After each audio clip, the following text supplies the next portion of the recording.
I've pegged this is a big movie that people are excited for Ellen Burstyn to come back for the first time in an Exorcist movie.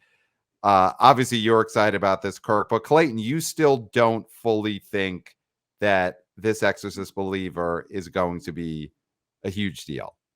Now, it's tracking in the 20s, I think, the last time we saw it. I believe one of the problems with a lot of people is that they don't know history. Mm. That is why history repeats itself, because they do not understand history. I am going by the fact that no other Exorcist movie has succeeded on any level the way the first one did. The first one was a phenomenon.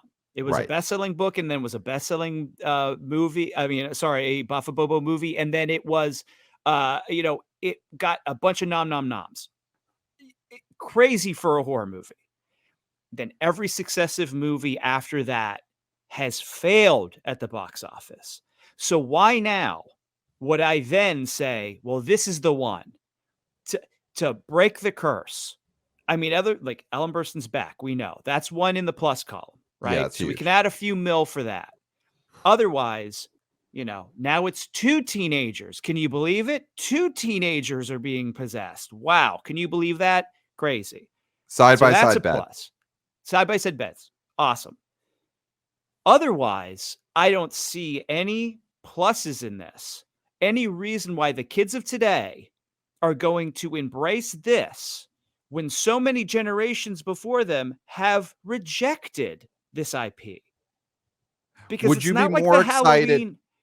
Would you be more excited if instead of the side-by-side beds for the possessed kids, it was bunk beds? Would that speak more to a young modern audience? They're in bunk beds getting possessed.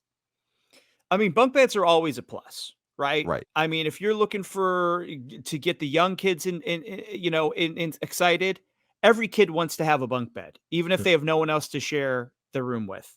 Bunk beds are cool. So yeah, I think maybe it adds $500,000 to this. Okay. But that's not enough to build a franchise on. But here's the problem with that versus the other franchises is let's say those kids are on bunk beds in a different movie and the kid goes to say goodnight to his bunk bed buddy and it's Jason or it's Freddy or it's Michael Myers. That's that. Who's The Exorcist is not Michael. It's who? What is The Exorcist? What are we doing? It doesn't. It's the devil. It's the devil himself. Yeah, but like Michael, I know these Halloween movies open well, but that was Michael Myers and it was Jamie Lee Curtis, and there was I don't know what's going on here. I know what The Exorcist is, but it's 50 years old. It doesn't. There's no. I'm telling you, there's going to be that movie's going to open under $20 million. Love it.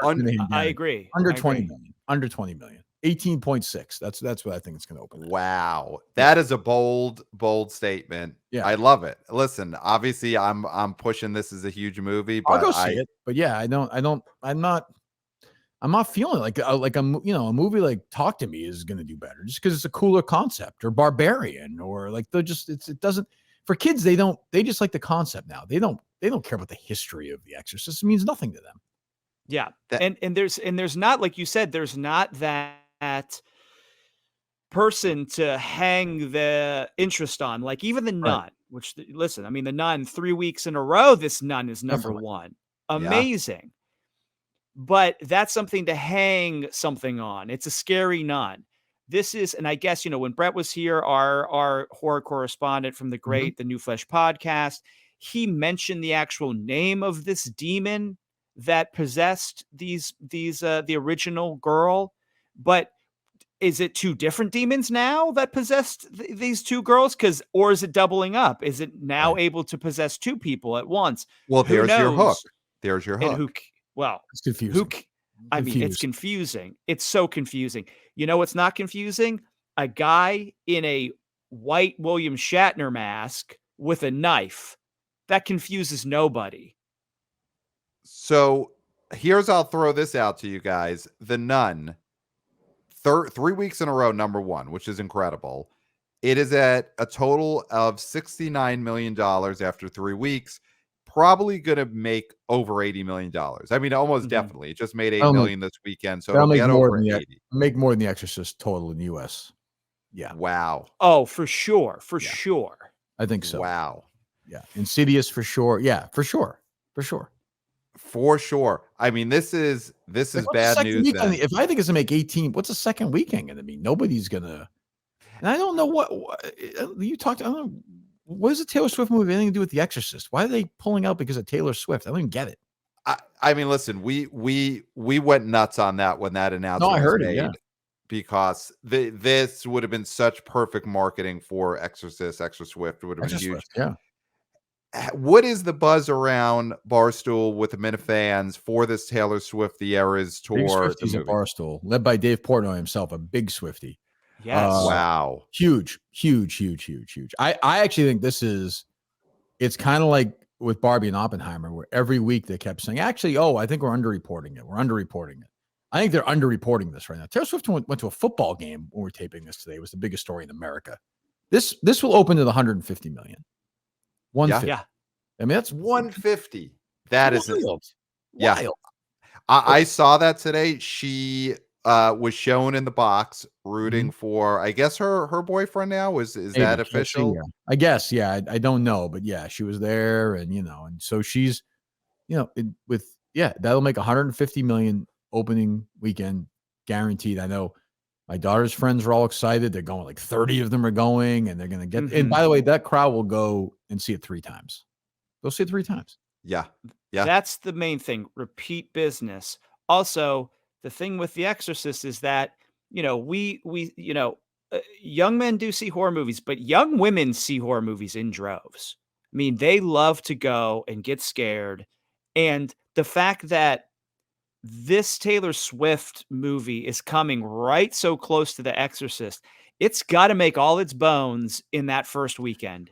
If it does not make a lot of money that first weekend, it is not going to make anything going forward, because it is going to be Taylor Swift all of October.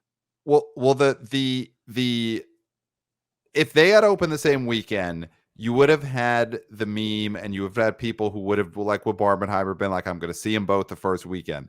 If Exorcist Believer opens the weekend before, and then, like Kirk is predicting, does a bad number, then it becomes a thing that people want to have nothing to do with the second weekend. So you won't get any Exorswift, because all the Taylor Swift fans, they'll have listened to the B.O. Boys, they'll have listened to Kirk Minihane, hear what a bomb this movie was the weekend before, and it's already a joke before Exorcist Swift could even have happened. So it's a total mistake that they didn't open with that, because people would have went just for the novelty of seeing both of these movies the same weekend.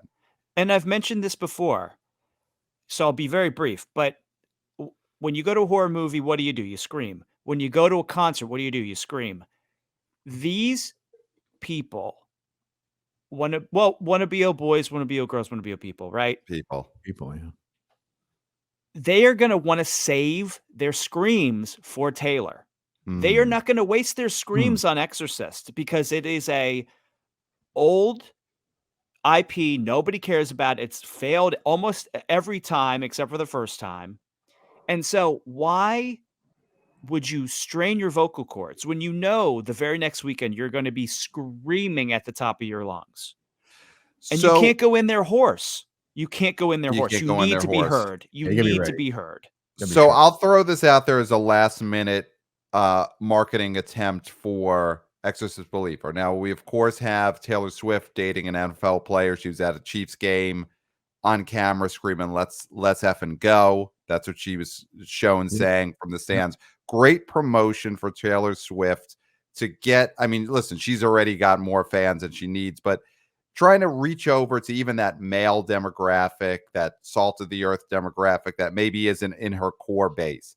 Should Ellen Burstyn in the next, and time is of the essence, in the next 2 weeks, Kirk, can she start dating an NFL star to get on camera? I'll do even better. I mean, the big rumor around Massachusetts the last couple of weeks in the NFL is that Bill Belichick broke up with his girlfriend, his longtime girlfriend. Oh. He's grumpy. He needs somebody to kind of light. He needs somebody new in his life. Ellen Burstyn comes in and starts dating Bill Belichick. That's fantastic promotion. Two of the best to ever do he's it. Grumpy. He's kind of scary, but can she tame him? Kind of thing. Yeah. Right. The biggest box office star of all time, Ellen Burstyn. Yeah. Right. And the greatest coach of all time. I mean, this is this is the woman who played Barbara Bush in Oliver Stone's W, one of the great box office hits of all time. Yeah. Does Ellen Burstyn sort of spruce him up, give him a new look? And on the sideline, we see, he's in a suit. He's in or at least, sleeves. Right. She's got sleeves on him. Yeah. But She maybe could he only gets, do so much. maybe he gets really mad at an official during the game and his head starts moving. She comes in and calms him down. She's able to talk to him, and That- then, here comes The Exorcist coming out this date, and Jim Nantz says it on CBS. They go right to a commercial for it. Yeah. That would be huge. I mean, her people, because all these Hollywood couples, they're all set up through management. So course, Ellen Burstyn's management, Bill Belichick's management, get on this because the Patriots could use that kind of for boost sure this year. Yeah. Yeah. And she's still in her box office prime. She's 90. So, she's got a long way to go. But, for this one, that would help. Right. Now, are they maybe starting this already, like subtly building up to Belichick having a possession? Because the other weekend, he really spiked that red flag. You saw that, right? Yeah. That's maybe, his skin starts to look a little gray. I didn't watch the game. I was not able to watch the game this weekend. I don't know if his skin is graying, but they could be building to something till we see full on pea soup. Sure. On the sidelines by Bill Belichick. Right. Belichick. Yeah.